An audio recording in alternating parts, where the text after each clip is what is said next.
your ass out there, even though you were vomiting all over the back of the trailer, which was the set dressing room. Like, I remember having gimmicks too, and after a while, I Pig Roast Promotion started recognizing me as the puke guy. He threw up all the time, but they didn't really know that it was just making me really sick. Like, I was just eating like all the food that there was around us, which seemed to be like a big pig that Chuck said he cooked the night before, but it was like stone cold, so you couldn't tell. They didn't seem to care. They knew you were the headliner, and they knew you were the main event, and they really didn't care. Just get out there, kid. Yeah, exactly. And I'm just pale white, even though I've been tanning all day. And just... I remember you, actually. I was managing you, and for some reason, I remember, like, you know how I would usually walk through the curtain and you would follow. On this particular day, you let out there all hot as a cannon of fire. Mm-hmm. And I remember you getting halfway to the ring and throwing up, and I slipped all over your puke following you to the ring. Yeah, my red flame shoes were like soaked in your puke. It got a pop, though. Like, what a pop. The room just was electric, right? So it's the improv beauty behind it that you and I are. Well, that was a great match. You and Jimmy King. I remember that was a barn burner.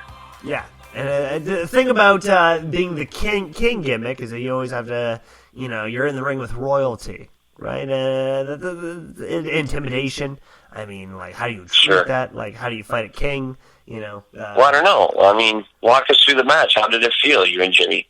Well, there's the shine in the beginning, basic like clothesline, back elbow, body slam, and the cutoff around that time was puke. So I had no choice after I was taking all those bumps. I was get up what and a match! What a match! Yeah. Nobody's seen a trio of woe puke.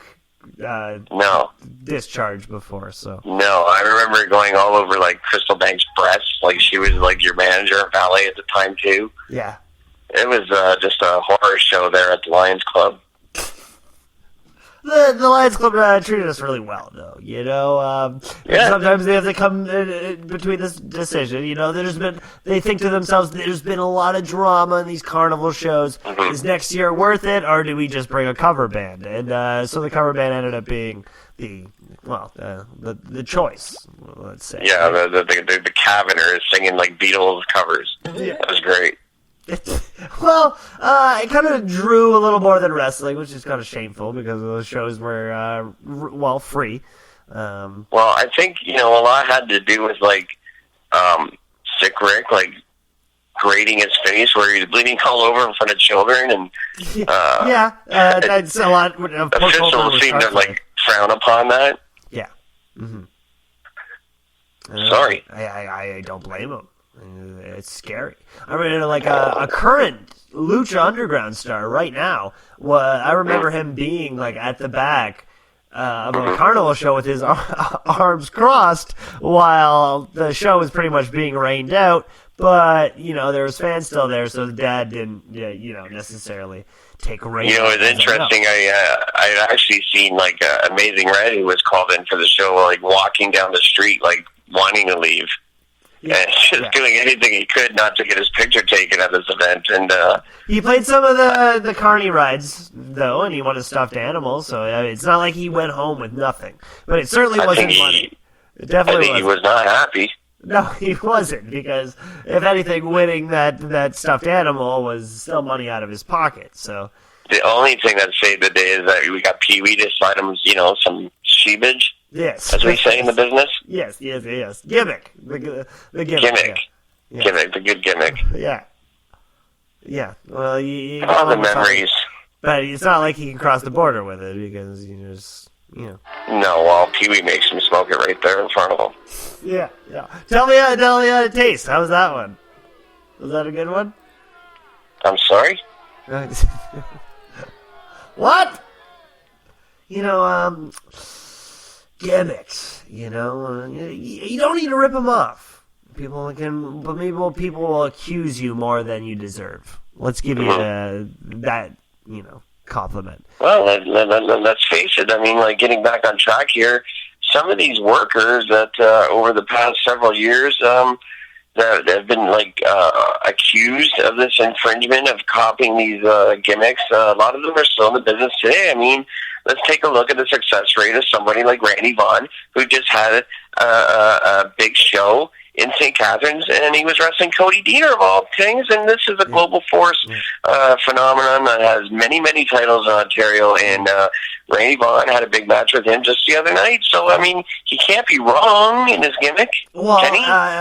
It was such a beautiful match because it had such a beautiful cause. I mean, actually, it was one of those, I don't know how much money they put on there, but one of those, like, $6,000 body slam challenge match. Right. And they ended up, I don't know how it ended, but they donated all the money to the Smith and Hart Foundation. So that's just absolutely. Oh, very good. Yes, I'm very proud of the Smith Hart Foundation. Yeah. You know, I'm very proud of the fact that, you know, I talked to Smith earlier this week, as well as Soulman, and they just had a big gathering down at a pizzeria in Toronto where the fans actually paid for them because they posted online that we are getting together with this reunion, and we would like the fans to come and pay for our meal. And it was a successful turnout. The fans came and paid for Soulman and Smith's meal, and I think that's great. And that's what the people at the Heart and Soul Foundation, that's what we're all about, you know, is giving to the old-time workers that can't afford. Right. For the first time. These older men, some of the luxuries in life, like food.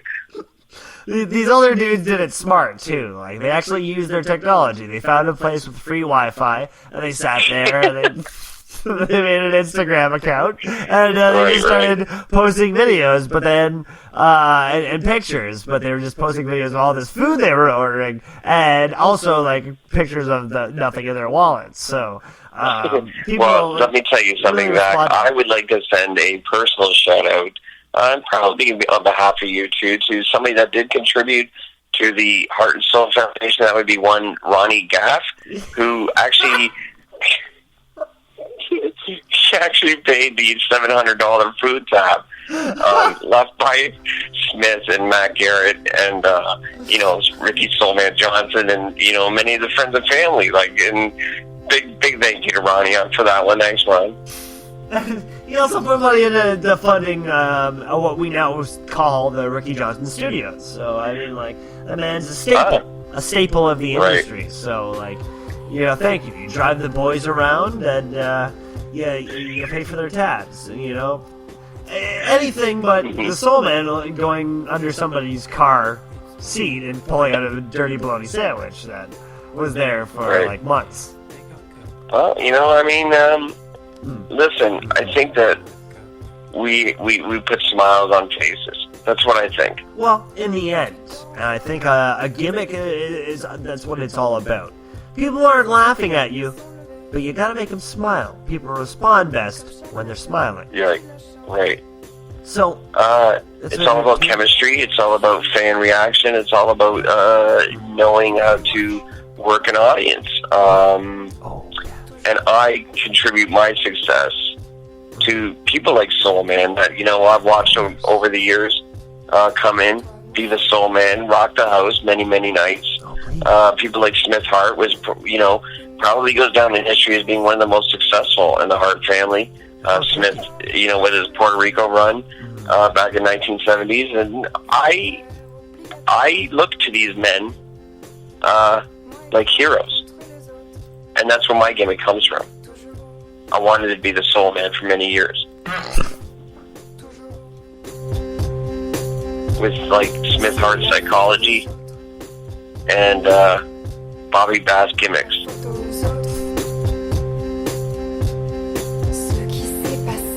So thanks for all the feedback that's been going on. InfamousJMoore@hotmail.com. And, you know, that email goes wilder than mine. It's worldwide, yes. I don't understand it. Well, an email domain usually is worldwide, yes, but it's the actual responses you get, Jay. I don't know why people ask this for you, you know? Like, you know, I've done many years of walking the streets of doing parades out in the cold for, you know, the St. Catharines promoter, who actually, which is where a lot of these people, you know, get my email address because they want to take, you know, snap pictures of me for newsletters and various items to, you know, promote shows like, you know, some of the bigger talent like, you know, it's like the St. Catharines promoter. He has me out there walking East Main Street in Welland in the, minus 45 degrees to hand out a flyer to some kid that, you know what I mean? It's like putting smiles on people's faces is what we're getting back to.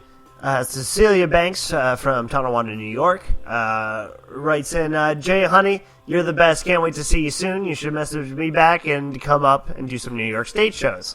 Just wondering, what makes you sad sometimes? Love you, honey. Call me back. That's a tough question. I mean,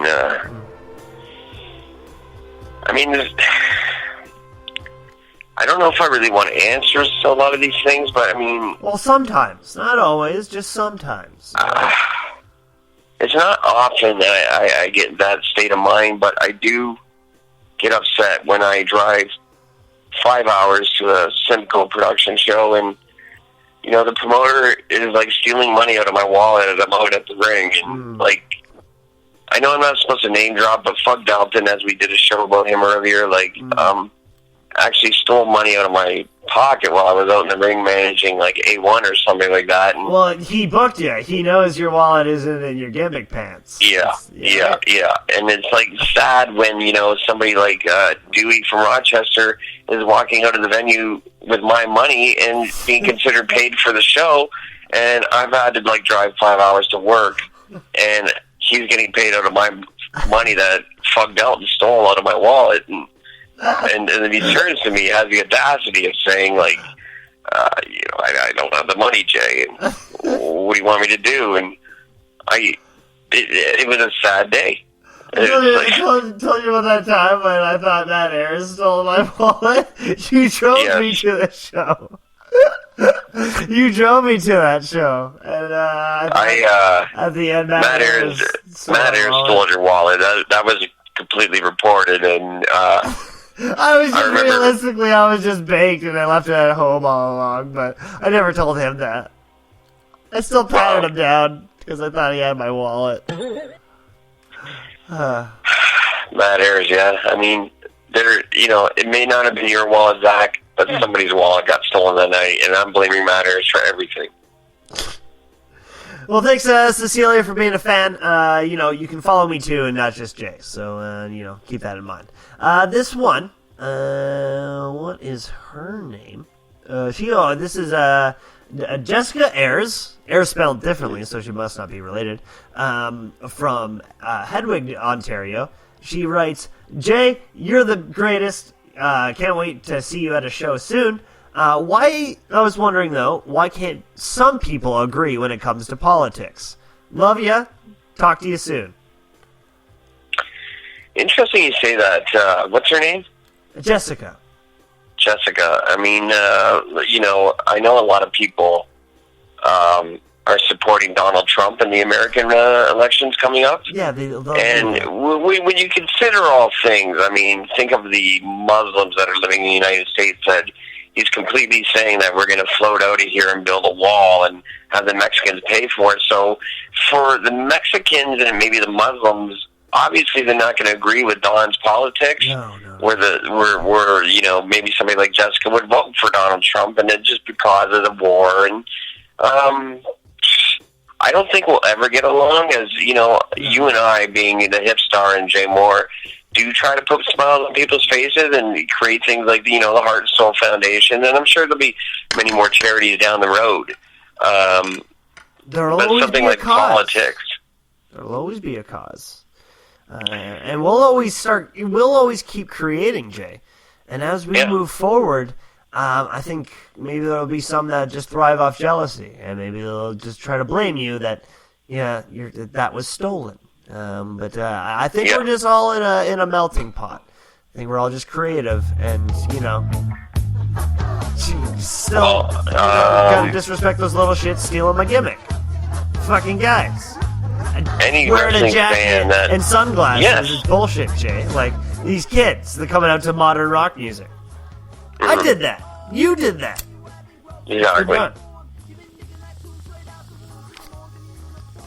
I mean, let's face it, you throw an apron on somebody like Barricade, and you can call him ripping Chuck Simpson off. And then tonight on Hip Start Tonight.